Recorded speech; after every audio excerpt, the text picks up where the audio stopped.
কৃষ্ণনগরে তোলা না দেওয়ায় ব্যবসায়ীকে গুলি, রাস্তায় ফেলে মারধরের অভিযোগে দুই অভিযুক্তকে গ্রেফতার করেছে পুলিশ। ধৃত কুনাল ও সৈকত হালদারকে আদালতে পেশ। ধৃতদের বিরুদ্ধে খুনের চেষ্টা, অস্ত্র আইন সহ একাধিক ধারায় মামলা রুজু হয়েছে। মোবাইল ফোনের লোকেশন ট্র্যাক করে কৃষ্ণনগর পিডব্লিউডি মোড় থেকে পাকড়াও করা হয় তাদের। ধৃতদের মধ্যে কুনাল টিএমসিপির নেতা, স্বীকার করেছে দলেরই একাংশ।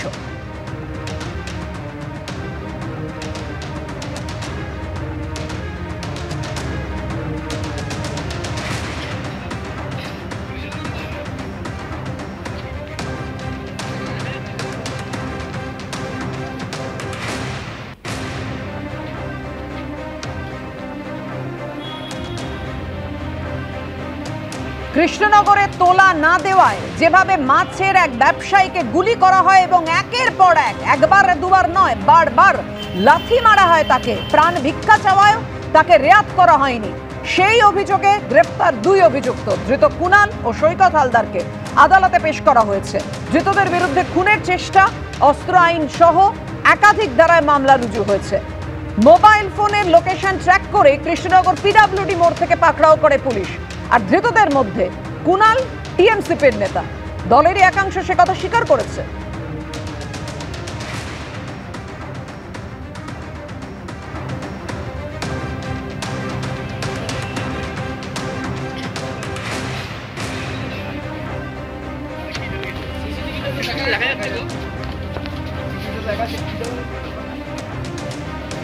আমার খুব ভালো লাগছে, ঠিক আছে। ওরা ধরা পড়েছে, ওরা বিশাল ক্রিমিনাল। এর আগে 3-4 খানা মার্ডার করেছে।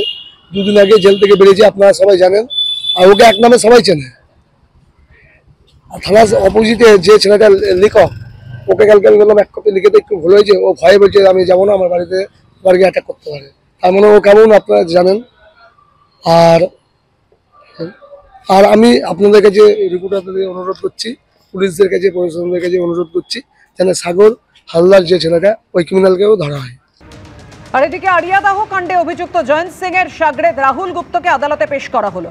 বড়নগর স্টেশন থেকে গ্রেফতার করা হয় রাহুল গুপ্তকে, দাবি পুলিশের।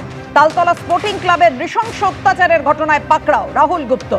ভাইরাল ভিডিওয় জয়ন্তের শাগরেদ রাহুল গুপ্তকে দেখা যায়। ঘটনার পর থেকে বিভিন্ন জায়গায় গা ঢাকা দিয়েছিলেন রাহুল। পুলিশ সূত্রে দাবি করা হচ্ছে তাকে পাকড়াও করা হয়েছে। তালতলা স্পোর্টিং ক্লাবের নৃশংস অত্যাচারের ঘটনায় বড়নগর স্টেশন থেকে গ্রেফতার করেছে পুলিশ রাহুল গুপ্তকে, এমনটাই দাবি পুলিশের।